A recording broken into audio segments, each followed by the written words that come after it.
নিজের পাপের অপরাধে নমরুদ করলো গাদ্দারি, মাথার ব্যথা নিরাময় খাইল রে জতার বাড়ি। আসতে বলবেন না, জোরে বলেন ঠিক কিনা? নিজের পাপের অপরাধে নমরুদ করলো গাদ্দারি, মাথার ব্যথা নিরাময় খাইল রে জতার বাড়ি, খাইল রে জতার বাড়ি। এত হলো আল্লাহর সাথে, এত হলো আল্লাহর সাথে বেয়াদবির পরিণাম। পায়ে পড়লে সম্মান জোতা, গায়ে লাগলে অপমান। পায়ে পড়লে সম্মান জোতা, গায়ে লাগলে অপমান। যুদ্ধে যুদ্ধে তসনস দশটা পরিস্থিতি বিপাকে, অবসাক্ষী জুড়ল জোতা বুশের গালে রাখে।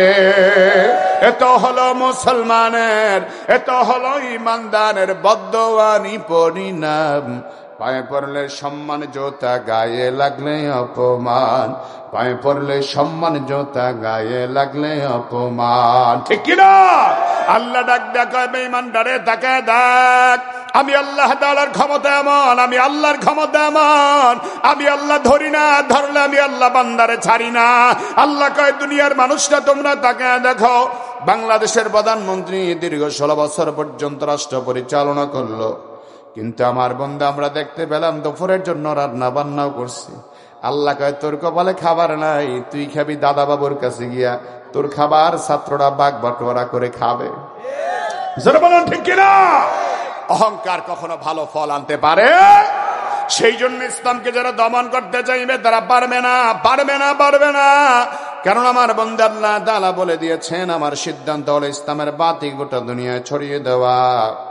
সেই জন্য রাহমাতুল লিল আলামিন নবী যখন ইসলামের বাতি নিয়ে দুনিয়ার মানুষদের দ্বারে দ্বারে যাইতে আরম্ভ করলেন, মক্কার জীবনে আল্লাহর হাবিব সাল্লাল্লাহু আলাইহি ওয়াসাল্লাম মক্কা নগরীতে যখন মক্কার কাফের বেঈমানদের কাছে ইসলামের দাওয়াত দিয়ে নিতে আরম্ভ করলেন, ওই মক্কার কাফের বেঈমানেরা, নাফরমানেরা আমার রাসূলকে গণক বলে টাইটেল দিল, আমার রাসূলকে পাগল বলে টাইটেল দিল, আমার নবী আপনার নবীকে কবি বলে টাইটেল দিল, আমার নবী আপনার নবীকে গণক বলে টাইটেল দিল। আল্লাহ তাআলা রাহমাতুল লিল আলামিন নবীকে ডাক দিয়ে বলেন, হে নবী আপনি চিন্তার কোনো কারণ নাই, বিচলিত হবার কোনো কারণ নাই। আপনি পয়গম্বরকে যতই টাইটেল দেখ না কেন, আপনি রাসূল, বিচলিত হবেন না, মন আপনি খারাপ করবেন না। বরং আপনাকে আমি আল্লাহ দায়িত্ব দিলাম দুনিয়ার প্রত্যেকটা অঞ্চলে ইসলামের দাওয়াত পৌঁছে দেওয়ার জন্য। আপনি শুধুমাত্র দাওয়াতের কাজ করে যান, ইসলামের বাতিকে গোটা দুনিয়ার চতুর্পাশে ছড়িয়ে দেওয়ার দায়িত্ব আমি আল্লাহ নিজে নিলাম। সুবহানাল্লাহ। সেই জন্য আল্লাহ তাআলা রাসূল কারীম সাল্লাল্লাহু আলাইহি ওয়াসাল্লাম দো জাহানের বাদশা নবীকে লক্ষ্য করে আল্লাহ তাআলা কোরআনে পাকে সূরাতুল ফাতিহার 28 নম্বর আয়াতে আল্লাহ বলেছেন, ওয়াল্লাযী আরসালা রাসূলাহু বিল হুদা ওয়া দীনিল হক লিইয়ুযহিরাহু আলাদ দীনি কুল্লি ওয়া কাফা বিল্লাহি শাহীদা।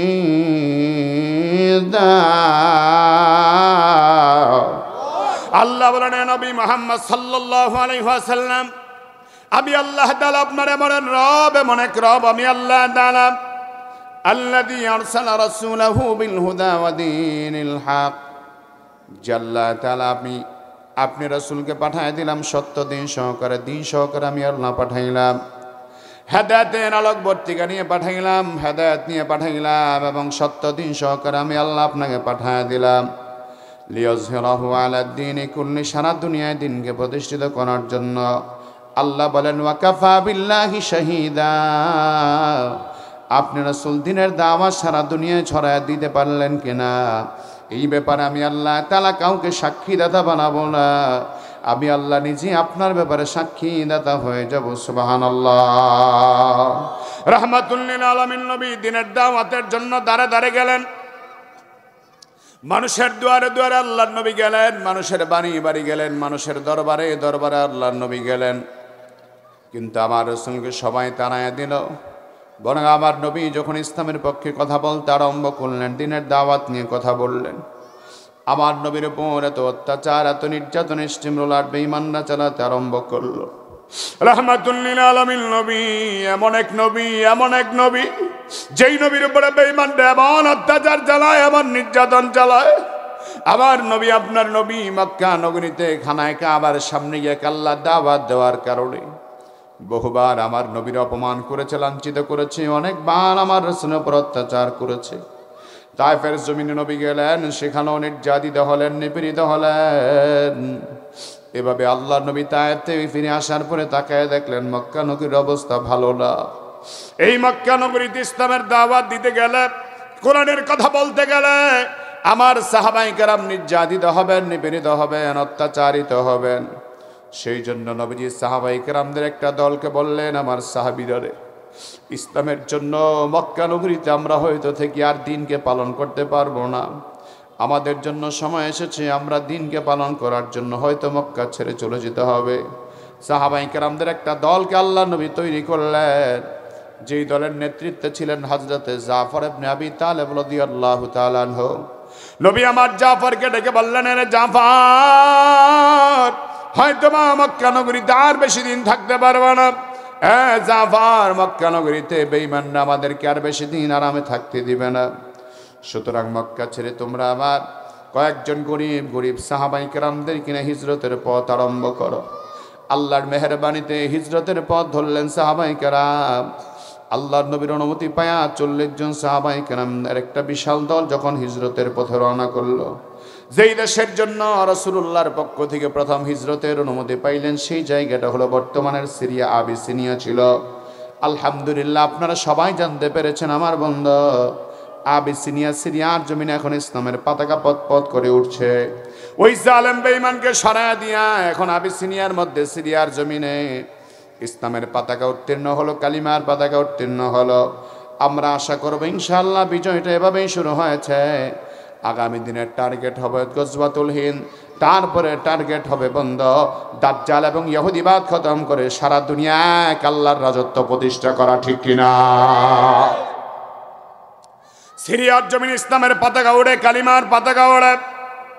এই সিরিয়ার জমিনে আল্লাহর নবী সাহাবায়ে কেরামদেরকে বললেন, আমার সাহাবীরা, তোমরা মায়ের ভূমি, বাবার ভূমি, আপন ভূমি ছেড়ে চলে যাও। সাহাবায়ে কেরামদের একটা দল 40 জনের কাফেলা রাসূলের অনুমতি পায়া তারা সিরিয়ার পথে আগমন শুরু করলো। রাত্রেবেলা হিজরতের মাধ্যমে যখন সিরিয়ার জমিনে আগমন করলো, বাদশার কাছ থেকে অনুমতি নিল। বাদশাহ যদি অনুমতি দেন তাহলে আপনার রাজদরবারে আমরা থাকবো, আপনার দেশে আশ্রয় হিসেবে আমরা থাকবো। বাদশাহ যদি অনুমতি দেন, বাদশাহ রাসূলুল্লাহর চিঠি পাওয়ার পরে অনুমতি দিলেন, কিন্তু সাহাবায়ে কেরামদের চেহারা দেখলেন না। দূত মারফত জানতে পারলেন আরব থেকে একটা দল আগমন করেছে তার দেশে আশ্রয় গ্রহণ করার জন্য। বাদশাহ নাজাশী ছিলেন অত্যন্ত ইমানদার, অত্যন্ত দিনদার এবং ইনসাফপরায়ণ শাসক ছিলেন তিনি। বাদশাহ নাজাশী চিঠি পাওয়ার পরে সঙ্গে সঙ্গে দূত মারফত লোকজনকে অনুমতি দিলেন, যাও যাও, তোমরা মক্কার লোকদেরকে বলে দাও তারা যেন আমার দেশের মধ্যে আশ্রয় হিসেবে থাকে। তারা আর যাবে কোথায়? যাওয়ার তো কোনো দরজা নাই। সাহাবায়ে কেরাম সেই জায়গায় থাকতে আরম্ভ করলেন। কিন্তু মক্কার যারা দুষ্ট লোক ছিল, আবু জাহেল, আবু লাহাব, আবু সুফিয়ান, মক্কার বড় বড় নেতারা, ওই মক্কার বড় নেতারা সব ঐক্যবদ্ধ হয়ে দারুন নাদওয়ায় মিটিং করলেন। কারণ তাদের চিন্তা হলো মুসলমানদেরকে শান্তিতে থাকতে দিবে না। এই চিন্তা ভাবনা করে সব বেঈমানরা একত্রিত হওয়ার পরে সিদ্ধান্ত নিলেন, আমরা মুসলমানদেরকে একসাথে সফর করার জন্য, হিজরত করার জন্য যাওয়ার সুযোগ আমরা দিব না। বরং মুসলমানরা যেই জায়গায় হিজরত করে নিয়েছে আমরা সেই জায়গায়ও যাব তাদেরকে অশান্ত করার জন্য। মুসলমানদেরকে অশান্ত করার জন্য যখন সবাই ঐক্যবদ্ধ হয়ে গেল, 8-10 জনের বিশাল কাফেলা যখন আবিসিনিয়ার উদ্দেশ্যে রওনা হয়ে গেল, সিরিয়ার উদ্দেশ্যে রওনা হওয়ার সময় তখন তারা সঙ্গে করে মালামাল বোঝাই করে মালামাল তারা সঙ্গে করে নিলেন। স্বর্ণ মুদ্রা যা আছে সব তারা নিলেন। অনেক বেশি পরিমাণ স্বর্ণ মুদ্রা দিয়ে যখন তারা সিরিয়ার জমিনে আগমন করল, এই সিরিয়ার বাদশা নাজাশীর দরবারে গেল। বাদশা নাজাশীর দরবারে যাওয়ার পর মক্কার বড় নেতা আবু জাহেল বাদশা নাজাশীকে সালাম আনতে রেখে বলেন, ও আবিসিনিয়ার বাদশা নাজাশী, আপনার দেশের মধ্যে একদল সন্ত্রাসী আগমন করেছে যারা আমাদের দেশকে অস্থিতিশীল তৈরি করার জন্য চেষ্টা করেছে। ওরা আমার দেশে সুযোগ না পায়া আপনার দেশে আগমন করেছে, আপনার দেশকে তারা ধ্বংস করে ছাড়বে। আমার বন্দী ইমানের পক্ষে জবাব দিয়ে বলবেন, আমার নবী এবং সাহাবায়ে কেরাম কখনো সন্ত্রাসী ছিলেন নাকি? আবার নবীর যেমন সন্ত্রাসী বলা হলো, সাহাবায়ে কেরামদেরকে সন্ত্রাসী বলা হলো, সময়ের পরিবর্তনে দেখা যায় ওই ভাষাটা জালেমরা ব্যবহার করেছে। হক কথা বললেই আলেমদেরকে মৌলবাদের, জঙ্গিবাদের তকমা দেওয়া হতো, ঠিক কিনা? আবার বন্ধুগণ, সাহাবায়ে কেরামদেরকে সন্ত্রাসী বলে আখ্যা দিল, আর বললে বাচ্চা যদি আপনি তাদেরকে আপনার রাজ্যে রাখেন তাহলে আপনার দেশের অনেক বড় ক্ষতি হয়ে যাবে। তার মানে ওনার দরদ দেখাতে চায় মায়ের চাইতে মাসির দরদ বেশি। ওরা দরদ দেখায় বলে সন্ত্রাসীদেরকে আপনার দেশে রাইখা লাভ না, আমাদের কাছে ফেরত দিয়া দেন, ফেরত দিয়া দেন। বাচ্চা নাজাশী তো আর আমার বন্ধুগণ সাধারণ কোনো জ্ঞানদার, সাধারণ কোনো বুঝদার মানুষ ছিলেন না। বাদশা নাজাশী তিনি চিন্তা ভাবনা করে সিদ্ধান্ত নিলেন, যাদের ব্যাপারে কৈফিয়ত দেওয়া হলো তাদেরকে আমি দেখতে চাই। শেষ পর্যন্ত বাদশা নাজাশী তাদেরকে দেখার জন্য আমন্ত্রণ জানালেন, দূত মারফত খবর পাঠায় দিলেন, যাও যাও মুসলমানদেরকে আমার দরবারে নিয়ে আসো। সব মুসলমান সাহাবায়ে কেরাম যখন বাদশা নাজাশীর দরবারে আগমন করলো 40 জন, বাদশা নাজাশী তাকে দেখতে পায় তাদের চেহারার মধ্যে এমন নূর, দূরে যখন তাদের চেহারাগুলি ঝলমল ঝলমল করতেছে, জোরে বলেন আল্লাহু আকবার, আর জোরে চিল্লায়া বলেন আল্লাহু আকবার।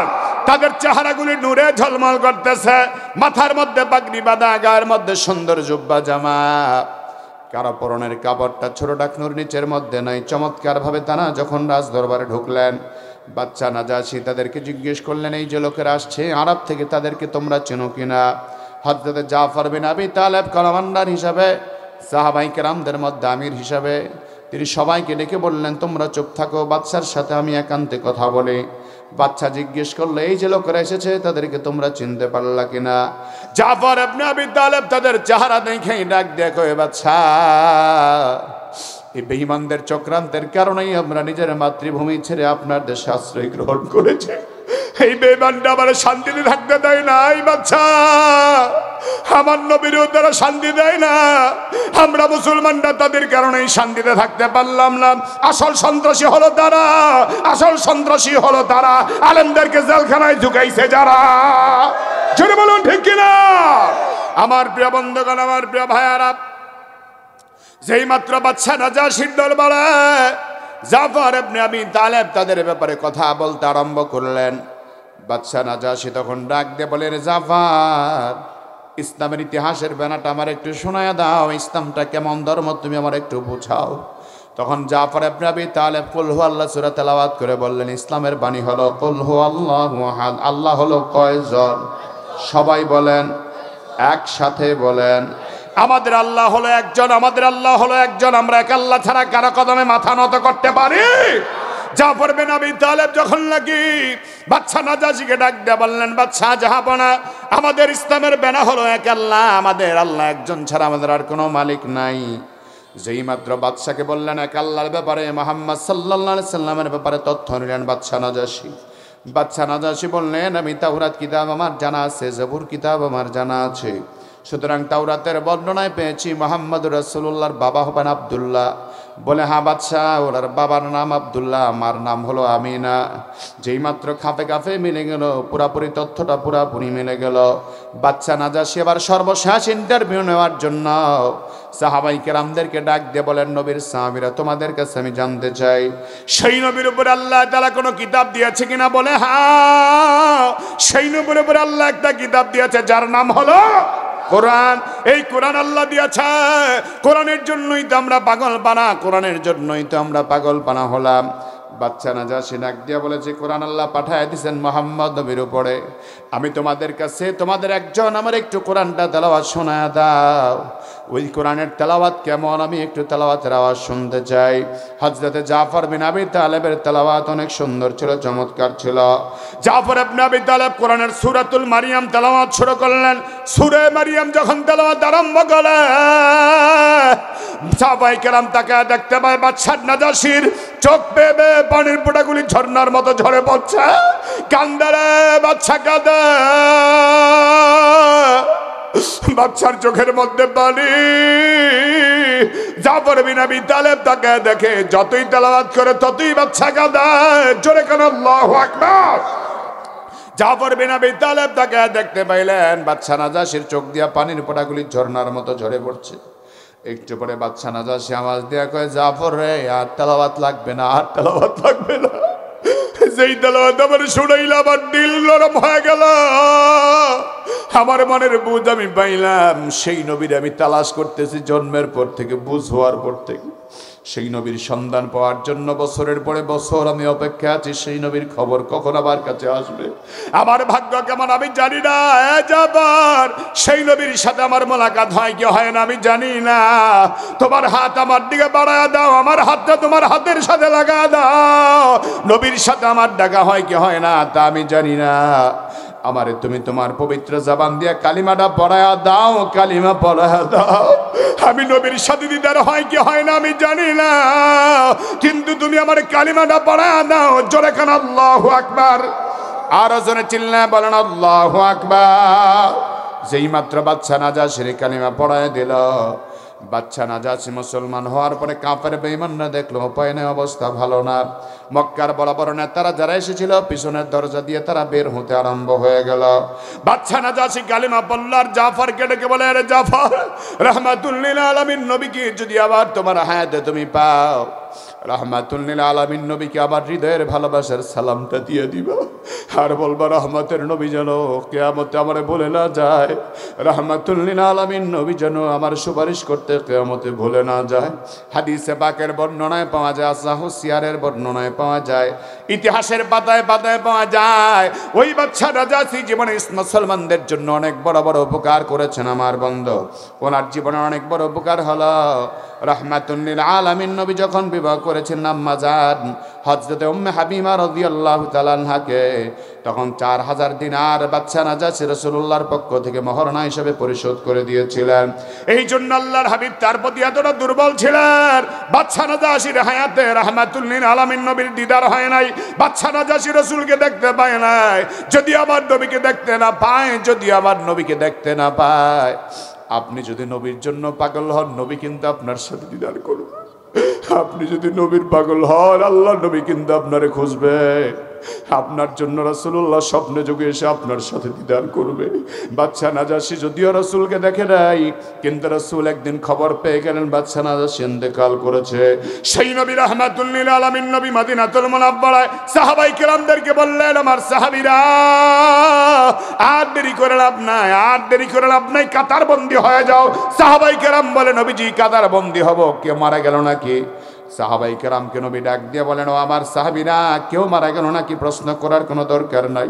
আমার একজন পাগল ইন্তেকাল করেছে, যে পাগলের নাম হলো বাদশা নাজাশি। যেই বাদশা নাজাশি আবিসিনিয়ার গভর্নর, আবিসিনিয়ার বাদশা, সিরিয়ার বাদশা নাজাশি ইন্তেকাল করেছে।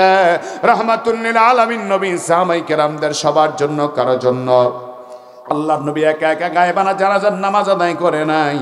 একজন মানুষের জন্য নবীজি গায়েবানা জানাজার নামাজ আদায় করেছে। যেই মানুষটি হলো নাজাশি, যে মানুষটি হলো সিরিয়ার বাদশা, ওই বাদশা নাজাশির জন্য রাসূলুল্লাহ জীবনে একবারের জন্যই গায়েবানা জানাজার নামাজ আদায় করেছেন। জোরে কোন আল্লাহু আকবার।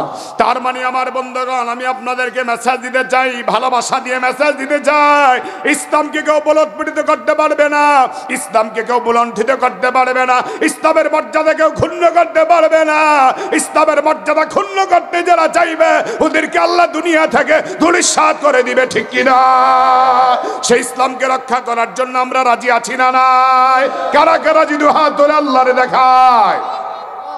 নারায়ে তাকবীর, নারায়ে তাকবীর। সেই জন্য আল্লাহ তাআলা রাহমাতুল লিল আলামিন নবীকে ডাক দিয়ে বলেন, হে নবী, আপনার চিন্তার কোনো কারণ নাই। আপনাকে আমি আল্লাহ তাআলা হেদায়েত দিয়ে পাঠালাম, সত্য দিন সহকারে পাঠাইলাম।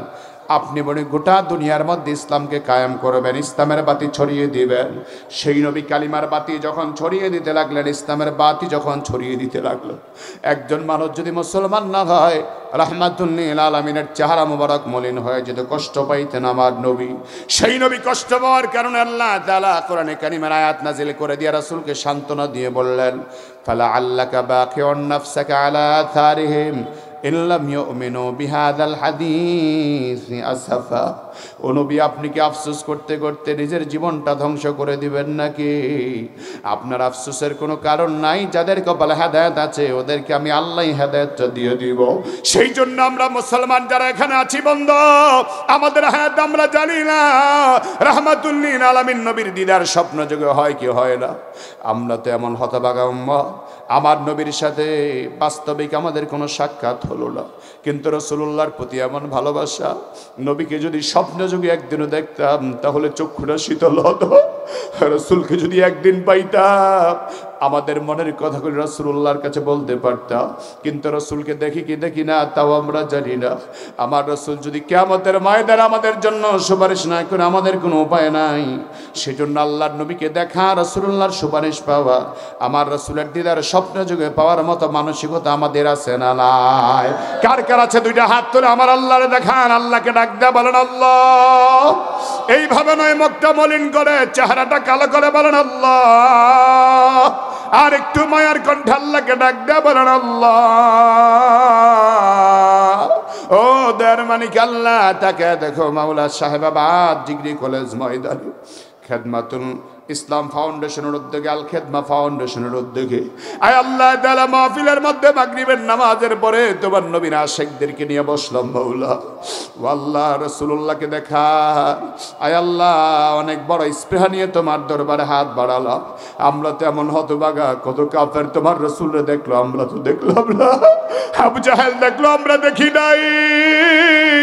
আবু লাহাব দেখলো, আমরা দেখি নাই। আল্লাহ, যদিও তোমার রাসূলকে আমরা প্রকাশ্যে দেখলাম না, তোমার দরবারে ফরিয়াদ স্বপ্ন যোগে একবার হলো তোমার রাসূলের দিদারটা দেখায়। তোমার রাসূলকে স্বপ্ন যুগে আমাদের দিদার নসিব করায়া দিও। স্বপ্ন যুগে যদি দেখা না হয়, কিয়ামতের ময়দানে যেদিন মাকামে মাহমুদে দাঁড়ায় দাঁড়ায় তোমার নবী উম্মতি বলে কাঁদবে, উম্মতকে সুপারিশ করার জন্য পাগল পারা হয়ে একবার মিজানের দিকে যাবে, একবার ফুলসিরাতের দিকে দৌড়াবে। ওই কঠিন ময়দানে, হাসুরের ময়দানে তোমার রাসূলের দিদার আমাদের নসিব করায়া, তোমার হাবিবের হাতের হাউজে কাউসার পান করায়া, তোমার রাসূলের সুপারিশ নসিব করা আমাদের জান্নাত দিয়ে জোরে বলেন আমিন। আমার ভাইয়েরা, এই জন্য বলছিলাম আমার নবী একা, আল্লাহর নবীকে সাহায্য করেছে কে? আসতে বলবেন না, জোরে বলেন কে? পরিস্থিতি অত্যন্ত কঠিন ছিল, সেই কঠিন পরিস্থিতির মধ্যেও আমার আল্লাহ রাসূলকে সাহায্য করেছেন। বেঈমানরা চেষ্টা করেছে ইসলামের বাতিকে নিভায়া দিতে, আল্লাহ চেয়েছে জ্বালায়া দিতে।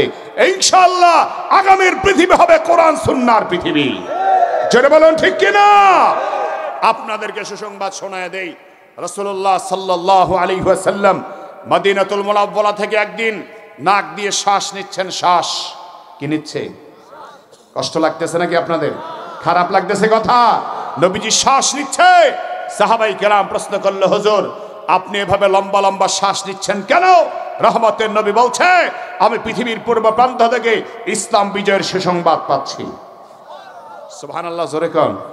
আমরা আছি পৃথিবীর পূর্বে, বলেন আলহামদুলিল্লাহ। আমরা আছি পৃথিবীর পূর্বে। নবীজি সাহাবাই কেরামদেরকে ভবিষ্যৎবাণী করেছে, আমি তখন থাকবো না, তোমরাও থাকবে না, আমার সাহাবাই কেরাম তাবিন কেউ থাকবে না, থাকবে একদল আমার পাগল উম্মত যারা আমি রাসূলুল্লাহর ভালোবাসায় হৃদয়টা ভরপুর থাকবে। ইসলামের প্রয়োজনে তারা শহীদ হবে, রক্ত দিবে, জীবন দিবে, তারপর ইসলামের মর্যাদা ভুলণ্ঠিত হতে দিবে না, দিবে না, দিবে না। ঠিক কিনা? রাসূলুল্লাহ সাল্লাল্লাহু আলাইহি সাল্লাম বলছেন, আমার ইন্তেকালের পরে সেই সময়টা আসবে কিয়ামতের আগে, যেখানে জালেমদের বিরুদ্ধে, মূর্তি পূজকদের বিরুদ্ধে সরাসরি ইসলামের মুসলমানদের লড়াই হবে। সেই লড়াইয়ের নাম দিয়েছে গজওয়াতুল হিন্দ। ছেড়ে বলেন ঠিক কিনা? এই লড়াইয়ের জন্য আমরা প্রস্তুত আছি তো ইনশাআল্লাহ? রাসূল বলেছেন 3 দল মুসলমান যাবে। প্রথম দল তারা সৈন্যবাহিনী সংখ্যা বেশি দেখে ভয়ে পিছনে চলে আসবে, ওরা জাহান্নামী হবে। দ্বিতীয় দল তারা রক্তক্ষয়ী লড়াই করবে, যুদ্ধ করবে, রক্তের বন্যা বয়ে যাবে, তারপরও শাহাদাতের মজলিস থেকে, শাহাদাতের মিছিল থেকে, শহীদ ঈদগাহ থেকে তারা পিছপা হবে না। আর একদল যাবে শহীদ হওয়ার পরে আবার লড়াই করবে, তারা ইসলামের বিজয় ছিনিয়ে আনবে, জালেমদেরকে বিতাড়িত করবে। এই ভারত ভূখণ্ড ছিন্ন বিচ্ছিন্ন হবে, ধ্বংস হবে, টুকরো হবে। আগামীর ভারত হবে ইসলামের ভারত, মুসলমানদের ভারত। ঠিক কিনা?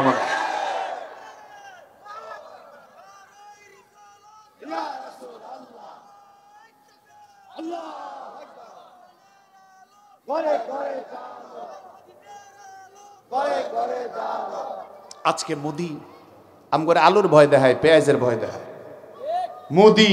মোদির নিজের গতি কয়দিন পরে লড়াচড়া শুরু করে দিবে। জোরে বলুন ঠিক কিনা? হাসিনার যেই পরিণতি হয়েছে মোদির তার চাইতে ভয়ানক পরিণতি হবে। মোদি পালাবার রাস্তা খুঁজে পাবে না, ঠিক কিনা বলো মুসলমান? কাদের কি দিয়ে ভয় দেখাও তুমি? এই জমিন টিকে আছে মুসলমানের চোখের পানির কারণে। এই জমিনে রহমত আসে মুসলমানের রাতের বেলা তাহাজ্জুদের সিজদার কারণে। এই জমিনে মরিচ আর উৎপন্ন হয়, আলু উৎপন্ন হয় মুসলমানের চোখের পানির সিজদার কারণে। বেটা তুমি আমাদের ভয় দেখাও, ইনশাআল্লাহ বাংলাদেশ উর্বর ভূমি, এদেশের মুসলমানরা আমরা আলেম ওলামা সবাই মিলে আমরা কৃষক হয়ে যাব, ঠিক কিনা বলেন? আমার দেশকে স্বনির্ভরতায় পৌঁছে দেওয়ার জন্য যা করা দরকার আমরা তা করব। তোরা আমাদের কাছে ভিক্ষার ধর্ণা দিতে হবে, দুলাভাই পেঁয়াজ নিয়ে যান, আমরা কমো নেহি খায়েঙ্গি। জোরে বলেন ঠিক কিনা? জোরে বলেন ঠিক কিনা? আমরা বলবো তোদের পেঁয়াজ তোরাই খা, জনমের মতো খা, লাঠি দিয়া খা, আমরা তোকে পেঁয়াজের আলু ধরবো না। জোরে বলেন ঠিক কিনা? মায়া কান্না শুরু হয়ে গেছে। বাংলাদেশের মানুষদেরকে ভয় দেখে লাভ নাই, কারণ বাংলাদেশের তৌহিদি জনতা রক্ত যখন দিতে শিখেছে রক্ত দিয়েই যাবে, বাতিলের সামনে মাথা নত করবে না। আমার ভাইয়েরা, এই জন্য আমি বলছি আজকের এই বিজয়ের দিনে আমি আপনাদেরকে স্মরণ করে দিতে চাই, আমার বাংলাদেশ বিজয়ের 53 বছর পার হলেও যেন আমার দেশের বিজয়টা যেন প্রকৃতভাবেই থাকে, প্রত্যেকটা মানুষের কথা বলার স্বাধীনতা যেন থাকে, কোনো বেঈমানের খবরদারি আমরা মানতে চাব না। আল্লাহ পাক যেন দেশকে হেফাজত করেন। জোরে বলেন আমিন। রাহমাতুল লিল আলামিন নবী, যে নবীকে আল্লাহ পাক এত সম্মান দিলেন, মর্যাদা দিলেন, সেই নবীকে নার্ভাস করার জন্য আল্লাহ রাসূলকে আজান কয়টা? 7টা আজান। আমরা আর কথা বলবো না, ইনশাআল্লাহ শেষ করে দিব। তো ফিনিশিং কথা নেই, এটাই আমার কথা। ইসলামকে দমন করার চেষ্টা যারা করেছে তারা কেউ সফল হতে পারে না, ইনশাআল্লাহ আগামী দিনেও পারবে। সুতরাং ইসলামের পক্ষে যারা থাকবে আমরাও তাদের পক্ষে থাকব, কোরআনের পক্ষে আলেমদের পক্ষে যারা থাকবে আমরাও তাদের পক্ষে থাকবো, ঠিক কিনা বলেন? এই জন্য আল্লাহ পাক যেন আমার দেশের স্বাধীনতাকে হেফাজত করেন, এদেশের মুসলমানের ইমানকে হেফাজত করেন, দাজ্জাল বেঈমান নাফরমানের খপ্পর থেকে আল্লাহ পাক যেন আমাদের দেশকে হেফাজত করেন, বলুন আমিন। আমার ভাইয়েরা, সেজন্য আমরা আমাদের স্বনির্ভরতার জন্য আমাদের যদি সহযোগিতার প্রয়োজন হয় আমরা সবাই সহযোগিতা করব, আমার দেশের সম্প্রীতি গড়ে তুলব, সাম্প্রদায়িক প্রীতি গড়ে তুলব, এবং পাশাপাশি আমার দেশকে আমরা সুন্দরভাবে সাজিয়ে যেন আমরা যেন আমাদের দেশের প্রতিরক্ষা ব্যবস্থা মজবুতভাবে নিতে পারি, সামরিক শক্তি বৃদ্ধি করতে পারি। আমাদের কাছে সহযোগিতা চাইলে ইনশাআল্লাহ আমরা করব, কথা বলেন ঠিক কিনা? প্রবাসী ভাইরাও করবে, আমরাও করব। যদি এরকম ফান্ড গঠন হয় ভালো হবে না খারাপ হবে? যেহেতু আমরা বন্যা কবলিত এলাকার মানুষ, বন্যা আপনারা দেখেছেন, আমরা এসেছি অনেক ওলামায়ে কেরামে বাড়ি খাওয়ার পরে এটা আমার কোনো সমস্যা না, এটা আমি কিছুই মনে করি না। কি পরিমাণ জোতার বাড়ি দরকার ছিল? আল্লাহ কয় জোতার বাড়ি তুই খাবি, আরো খাবি, আরো খাবি, দুনিয়াতেও খাবি, কবরে গেলেও খাবি। জোরে বলেন ঠিক কিনা? কিরে ভাই, দুর্বল হয়ে গেছেন নাকি আপনারা? আওয়াজ করে বলেন আল্লাহু আকবার। আল্লাহ বলে জোতার বাড়ি আরো খাবি, জোতার বাড়ি আরো খাবি। সেই জজ ডব্লিউ বুশ বলল দিস ইজ নাথিং। আমরা গবেষণা করে দেখলাম বুশ এমন কথা কেন বলল। চিন্তা ভাবনা করে দেখলাম বুশের বাবা হলো ফেরাউন, দাদা হলো নমরুদ। নমরুদ খাইলো জোতার বাড়ি, দাদাও খাইলো জোতার বাড়ি, বাবাও খাইছে জোতার বাড়ি। এজন্য বুশের জন্য আল্লাহ ডাক দিয়া কয় তোর কপালেও আছে জোতার বাড়ি। এজন্য বাপ দাদার সম্পত্তি হিসাবে জোতার বাড়ি খেয়েছে। এই জন্য বলেছে দিস ইজ নাথিং, এটা আমার জন্য কোনো সমস্যা না।